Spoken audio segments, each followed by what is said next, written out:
essa CPI foi fundamental para a história do nosso país. Ela foi capaz de catalisar a atenção e a insatisfação da população brasileira que se encontravam dispersas. Ela trouxe luzes sobre os fatos acontecidos em toda a pandemia e conseguiu provar uma tese central que diz que a estratégia escolhida pelo governo Bolsonaro para superar a pandemia e o coronavírus foi a adoção da busca da imunidade coletiva pela transmissão da doença. E nós conseguimos provar isso, que representa um crime com dolo eventual. E por isso o senhor presidente da República e alguns dos seus auxiliares estão enquadrados no crime de epidemia com resultado morte, com penas que vão de 15 a 30 anos de prisão. Eu espero que a justiça seja feita e eles possam pagar por esses crimes. Na verdade, esse governo o tempo inteiro ficou preocupado tão somente com a questão da economia por conta do desejo de reeleição do presidente da República. Sabotou as medidas preventivas de estados e municípios, subestimou a gravidade da doença, negou-se a estimular a testagem, demorou a implantar leitos de UTIs e na sua rede de hospitais do Rio de Janeiro, metade dos leitos ficaram fechados durante o processo da pandemia, quando poderiam ter ajudado ao enfrentamento da crise. Negou aos profissionais de saúde equipamentos de proteção individual.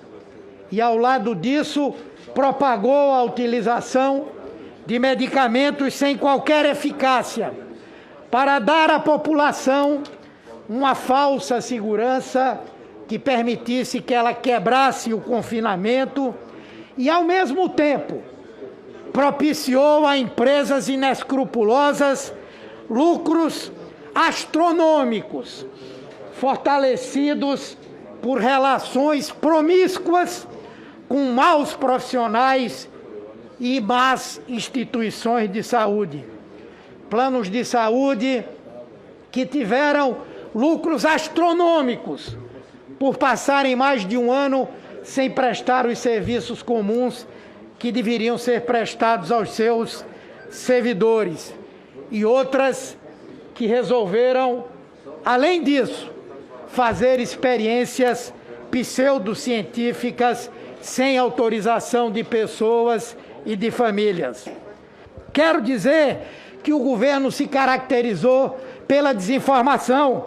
E aí, meus parabéns à mídia tradicional, que o tempo inteiro propagou a verdade e enfrentou os disseminadores de notícias falsas, que foram desde a ideologização, debatendo a origem do vírus, se a vacina era chinesa ou não, contra as máscaras, até essa última aparição grotesca e criminosa do presidente da República, associando o uso de vacinas à transmissão da AIDS. Medicamentos ineficazes foram defendidos. Vacinas foram demonizadas. Nas relações internacionais, brigamos desnecessariamente com o maior fornecedor de insumos para esse país na área da saúde, que foi exatamente a China. E na área da vacinação, a luz no fim do túnel para a superação da doença, como está provado agora pela diminuição dos casos e mortes, o governo renegou vacinas de qualidade, reconhecidas, regulamentadas, ofertadas a tempo e que poderiam ter evitado 150 mil mortes se tivessem chegado a tempo, ainda em dezembro, para que começássemos a vacinar. Porém, a pressão do povo brasileiro, e dessa CPI obrigaram o governo a ir atrás de vacinas. Mas qual foi a opção do governo? Foi comprar a Pfizer? Foi comprar a Coronavac, a Moderna? Não.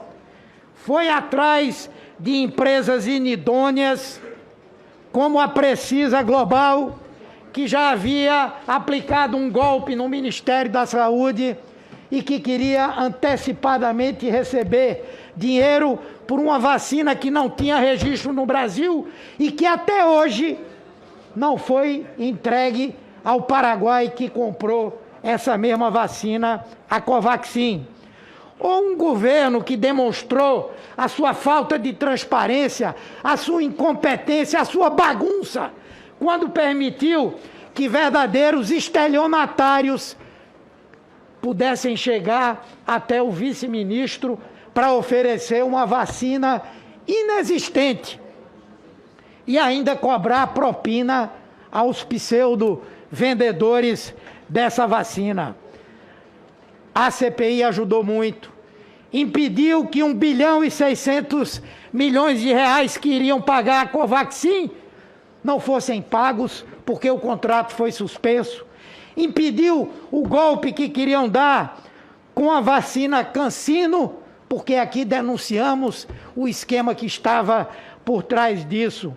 Um governo que demorou a aplicar o auxílio emergencial, que o Congresso teve que tomar essa posição e agora 22 milhões de brasileiros estão no limbo sem o auxílio emergencial e o povo tendo que brigar em cima de um caminhão de lixo para pegar os restos do que aqueles que ainda podem comer hoje o fazem. Uma pandemia que atingiu desigualmente negros, mulheres, indígenas, populações quilombolas, e nós assim o denunciamos.